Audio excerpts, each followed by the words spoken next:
हमारे चैनल पर आपका स्वागत है। चंपकपुर नामक राज्य में चंद्रबली नाम के राजा का शासन था। वह बहुत ही दयालु और ईमानदार राजा थे। वह राज्य के लोगों का बहुत ठीक ख्याल रखते थे और उनकी समस्या का तुरंत निदान करते थे। मंत्री जी, नंदू और रामू के खेतों के बीच में एक पक्की नाली का निर्माण करवा दीजिए, जिससे इन लोगों के खेतों का पानी दूसरों के खेतों में नहीं जाएगा। आप आज ही राजमिस्त्री को लेकर जाइए और इनकी समस्या दूर कीजिए और जो भी फसल का नुकसान हुआ है उसकी भरपाई राज्य खजाने से किया जाए। यह निर्णय आपका उचित है महाराज। आप धन्य हो महाराज। आपका बहुत बहुत शुक्रिया महाराज। इसी तरह महाराज चंद्रबली राज्य के लोगों की समस्या का समाधान निकालते हैं। चंद्रबली प्रजा के हित में कार्य करने वाला राजा है। चंपकपुर राज्य के लोग खुद को बहुत ही भाग्यवान समझते हैं कि उनको चंद्रबली जैसा राजा मिला।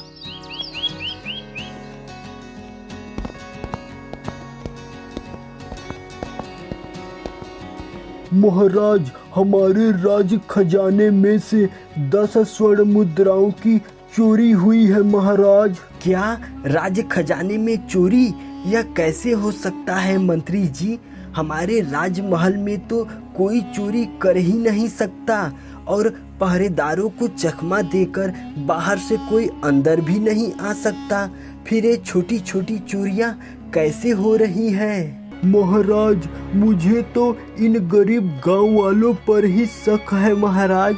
जो लोग आपसे न्याय मांगने आते हैं, कुछ लोग दूर से भी आते हैं, तो वह कुछ दिन तक महल में ही रहते हैं। इन गरीब गांव वालों के पास स्वर्ण मुद्राएं कहां से आएंगी महाराज? इसलिए यही लोग चोरी करते हैं। नहीं मंत्री, आप दोबारा ऐसा कभी नहीं बोलिएगा। गरीब लोग मेहनत करके अपना गुजारा करते हैं, वह चोरी नहीं करते। चोरी तो धन के लोभी और लालची लोग करते हैं। मंत्री जी, आप राज खजाने की सुरक्षा और कड़ी कर दीजिए। इतना कहकर महाराज चंद्रबली अपने पुत्र चंद्रा से मिलने उनके कक्ष में गए।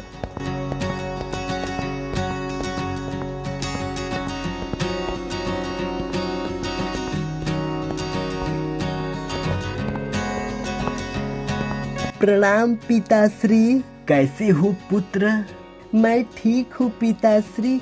अभी मैं शिकार पर जा रहा हूँ। पुत्र, अब तुम बड़े हो गए हो और कुछ ही दिनों में तुम्हें इस राज्य का राजपाट भी संभालना है। इसलिए मैं चाहता हूँ कि तुम्हें शादी कर लेनी चाहिए। 2-3 राजकुमारियों का तुम्हारे लिए रिश्ता भी आया है।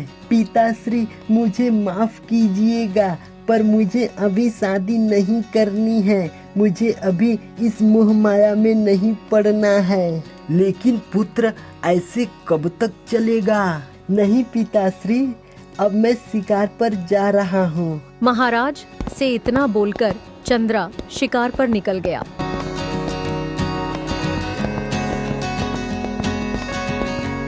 पता नहीं इसे अभी शादी क्यों नहीं करनी है।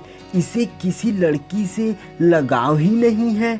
मैं इसकी शादी किसी राजकुमारी से कराना चाहता हूँ, पर छोटे राजकुमार तो अभी मानने के लिए तैयार ही नहीं है। उधर चंद्रा शिकार की तलाश में जंगल में काफी दूर चला आया था। लगता है आज शिकार नहीं मिलेगा मुझे।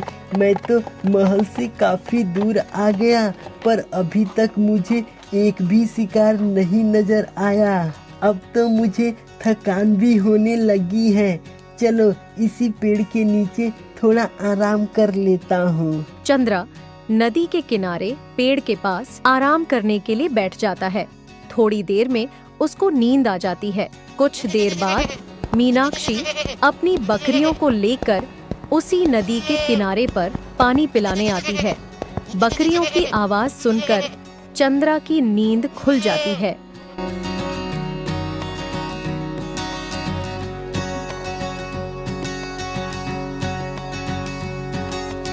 अरे ये लड़की कौन है? इसे देखकर तो लग रहा है कि मानो कोई स्वर्ग की अप्सरा धरती पर आ गई हो। पर ये लड़की है कौन? मुझे इसका पता लगाना ही होगा। तभी मीनाक्षी अपनी बकरियों को पानी पिलाने के बाद सभी बकरियों को वापस लेकर जाने लगती है। तो चंद्रा भी मीनाक्षी के पीछे पीछे चल देता है।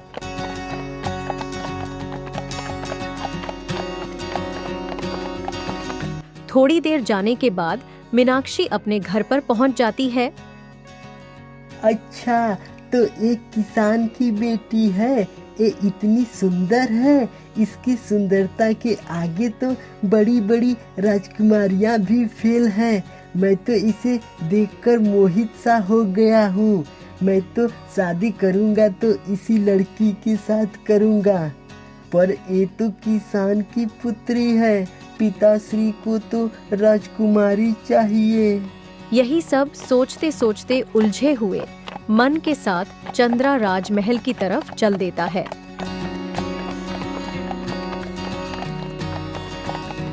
मीनाक्षी एक किसान की पुत्री थी।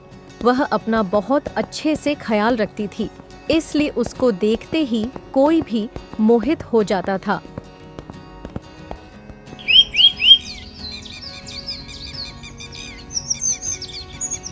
अब मीनाक्षी को देखने के बहाने चंद्रा रोज नदी के किनारे शिकार करने आता और पेड़ के पीछे छुपकर मीनाक्षी को देखता। मीनाक्षी भी रोज नदी के किनारे बकरियां चराने आती थी। ऐसे ही कुछ दिनों तक चलता रहा।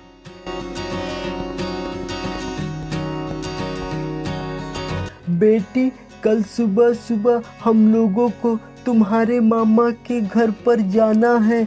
तुम्हें याद है ना? जी पिताजी, मैं तो बहुत दिन से इंतजार कर रही हूँ मामा के घर जाने के लिए।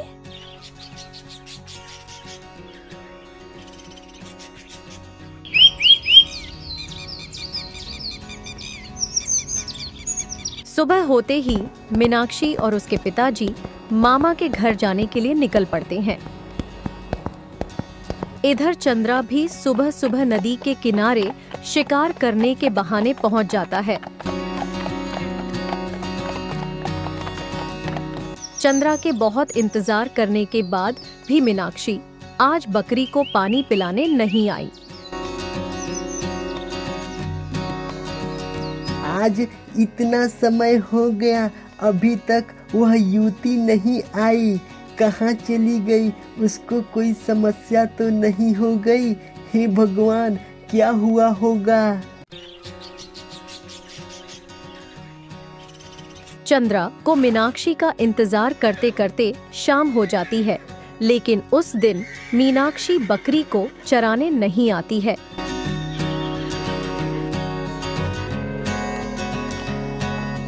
चंद्रा घूमते घूमते मीनाक्षी के घर पर पहुंचता है तो देखता है कि उसके घर पर ताला लगा हुआ है। यहाँ पर तो कोई नहीं है। कहाँ चले गए सभी लोग? सारी बकरियां तो यहीं पर हैं। अगर मैंने सैनिकों को बोलकर पता भी लगाने की कोशिश की तो पिताश्री को पता चलेगा तो वह बहुत क्रोधित होंगे। अब मैं क्या करूं? मीनाक्षी के न मिलने की वजह से चंद्रा उस दिन निराश होकर राजमहल वापस आ गया।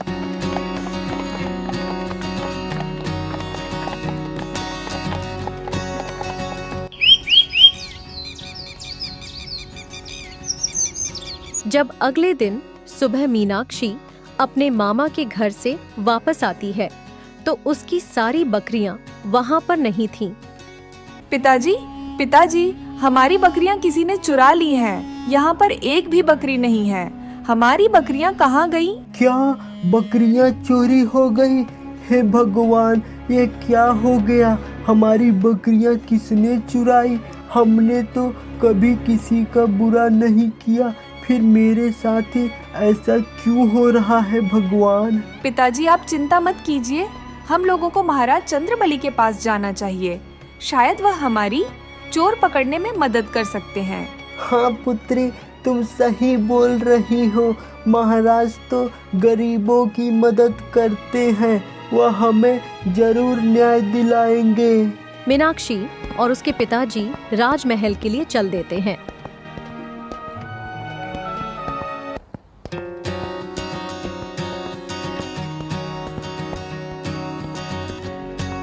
पिताश्री, मैं नदी की तरफ सैर करने जा रहा हूँ, शाम तक वापस आ जाऊंगा।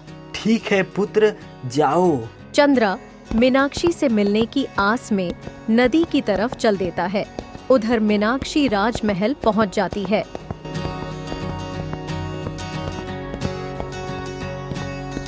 प्रणाम महाराज। महाराज, मेरी बकरियां चोरी हो गई हैं, कृपया आप हम लोगों की मदद कीजिए। हरिया ने महाराज को सारी बात बताई। मैं तुमसे वादा करता हूँ, अगले 2 दिनों के अंदर जिसने भी तुम्हारी बकरियां चुराई है उसे ढूंढ लिया जाएगा और तुम्हारी बकरियां वापस कर दी जाएगी, लेकिन तब तक तुम राजमहल में ही रुको। ठीक है महाराज, आपका बहुत बहुत शुक्रिया। मंत्री जी, इनके रहने का उचित व्यवस्था किया जाए और इस बकरी चोर को जल्द से जल्द पकड़ा जाए। सैनिक मीनाक्षी और हरिया को उनके कक्ष में लेकर जाते हैं। इधर चंद्रा मीनाक्षी का इंतजार करते करते थक गया, पर आज भी मीनाक्षी बकरी को लेकर नहीं आई। चंद्रा निराश होकर राजमहल वापस आ जाता है।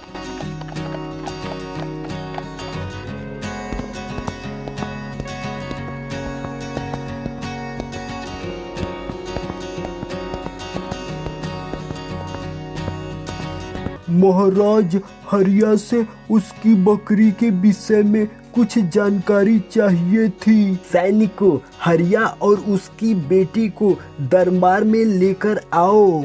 हरिया और मीनाक्षी दरबार में पहुंचते हैं। चंद्रा भी उस समय दरबार में मौजूद था। चंद्रा मीनाक्षी को देखकर हैरान हो गया। वह इतना खुश हो गया कि मानो उसे स्वर्ग मिल गया हो। तभी मीनाक्षी की नजर भी चंद्रा पर पड़ती है। मीनाक्षी ने चंद्रा की आंखों में प्यार और सच्चाई देखी। मीनाक्षी और चंद्रा एक दूसरे को कुछ देर तक देखते ही रहे। मंत्री जी, और कुछ जानकारी चाहिए आपको? नहीं महाराज, इनकी बकरियां जल्द से जल्द मिल जाएंगी। आप दोनों अपने कक्ष में जा सकते हैं। मीनाक्षी और हरिया अपने कक्ष की तरफ चल देते हैं।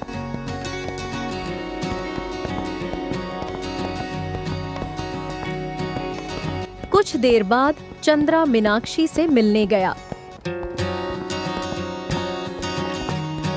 प्रणाम राजकुमार जी।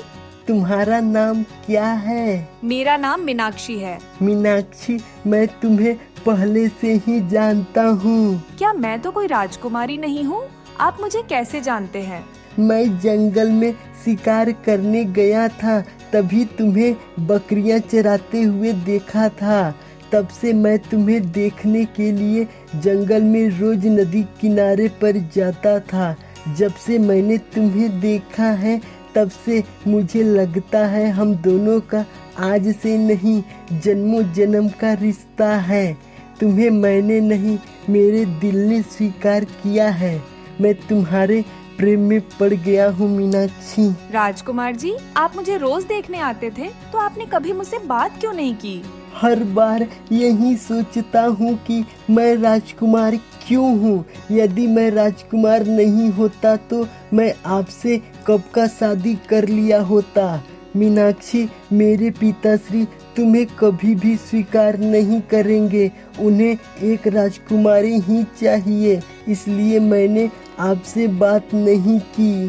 राजकुमार जी, अगर सच कहूँ तो आपको जब मैंने पहली बार दरबार में देखा तो मुझे भी ऐसा ही लगा कि कई दिनों से बिछड़ा हुआ मेरा जीवन साथी मुझे मिल गया है। मैं आपको दिखती ही रह गई।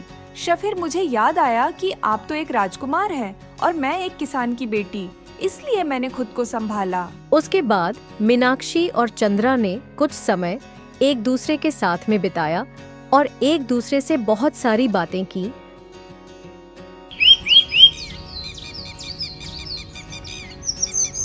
हरिया, चोर पकड़ा गया है और उसे सजा भी मिल गई है। तुम्हारी बकरियां तुम्हारे घर पहुंचा दी गई हैं। अब तुम जा सकते हो। आपका बहुत बहुत शुक्रिया महाराज। उसके बाद हरिया और मीनाक्षी अपने घर की तरफ निकल जाते हैं। पर मीनाक्षी का दिल तो चंद्रा के ऊपर ही अटक गया था और चंद्रा का मीनाक्षी में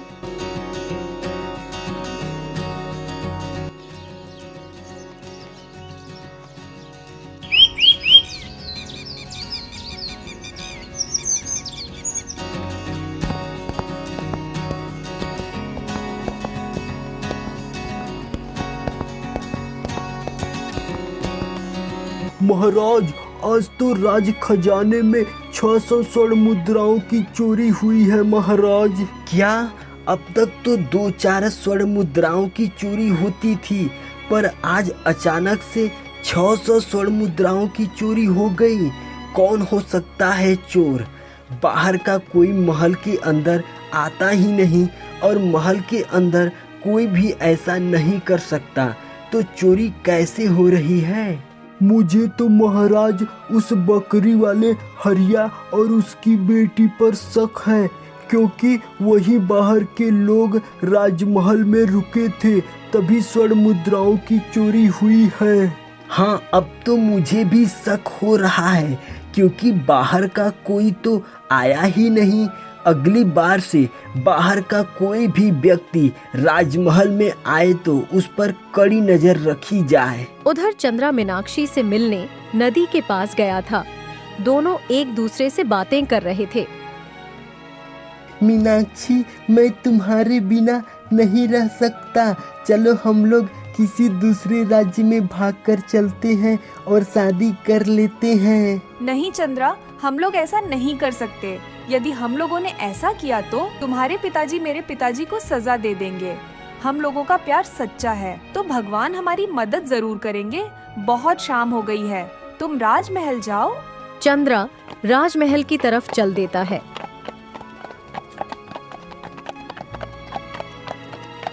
चंद्रा राजमहल पहुंचकर अपने पिताजी के पास जाता है।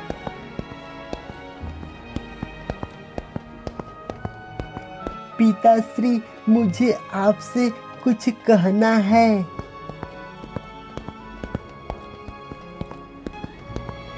कहो पुत्र, क्या बात है? पिताश्री, मैं मीनाक्षी से प्रेम करता हूँ। मैंने उसे पहली बार जंगल में नदी के किनारे देखा था और वह एक किसान की बेटी है, इसलिए मैंने आपसे कुछ नहीं कहा था। उसके बाद जब हम लोग राजमहल में मिले तब हम लोग और करीब आ गए। हम दोनों एक दूसरे से शादी करना चाहते हैं पिताश्री। नहीं चंद्रा, उसके पिताजी और वह लड़की मीनाक्षी दोनों ने चोरी की है। उन्होंने 600 स्वर्ण मुद्राएं चुराई है और उनके साथ हमारा रिश्ता तो कभी भी नहीं हो सकता। तुम्हारे लिए बड़े बड़े राज्यों की राजकुमारियों के रिश्ते आ रहे हैं, तो उनमें से किसी एक को चुन लो। मैं अभी तुम्हारी शादी करा दूंगा, लेकिन उस गरीब की लड़की से तुम्हारी शादी कभी भी नहीं होगी। नहीं पिताश्री, मुझे सिर्फ मीनाक्षी से ही शादी करनी है और मुझे कोई और नहीं चाहिए। नहीं, ऐसा नहीं हो सकता। इतना कहकर महाराज वहां से चले गए।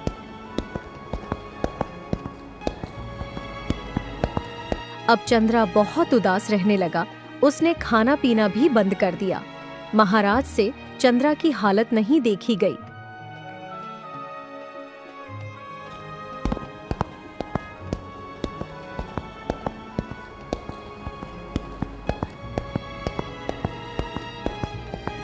ठीक है पुत्र, यदि तुम मीनाक्षी के साथ खुश रहोगे तो मैं इस शादी के लिए तैयार हूँ। मेरे लिए तुम्हारी खुशी से बढ़कर और कुछ नहीं है। सैनिकों, जाओ मीनाक्षी और उसके पिता को आदर के साथ राजमहल लेकर आओ। सैनिक जाते हैं, मीनाक्षी और उसके पिताजी को लेकर आते हैं। उसके बाद महाराज मीनाक्षी और चंद्रा की शादी करवा देते हैं।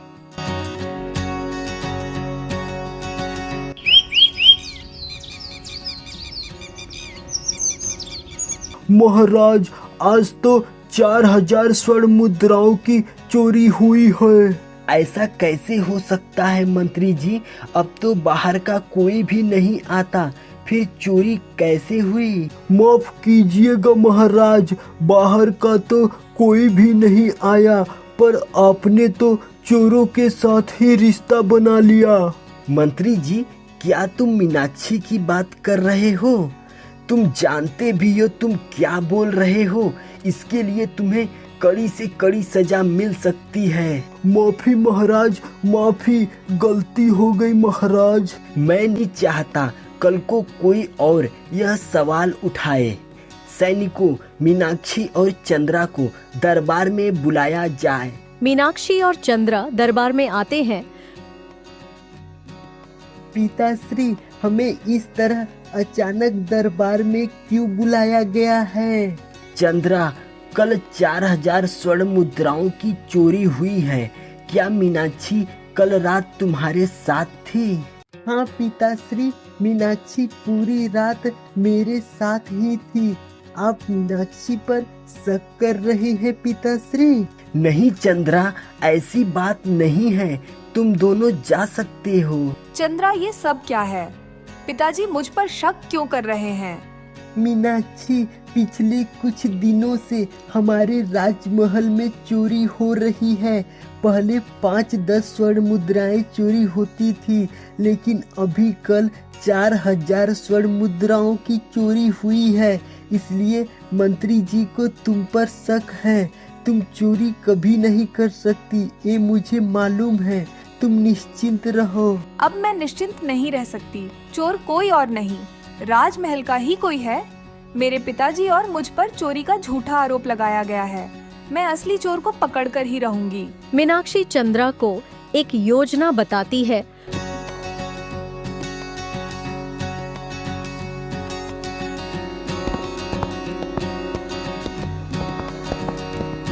पिताश्री, हम लोग बगीचे में सैर करने जा रहे हैं। हम लोगों के शयन कक्ष का दरवाजा खराब हो गया है।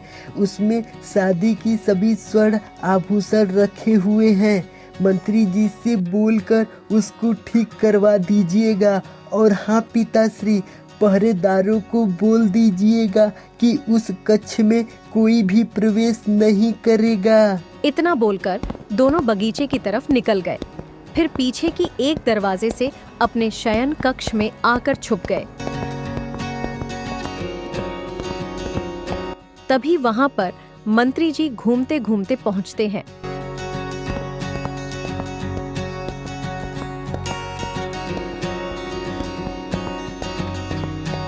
राजकुमार के शादी के आभूषण बहुत ही कीमती होंगे।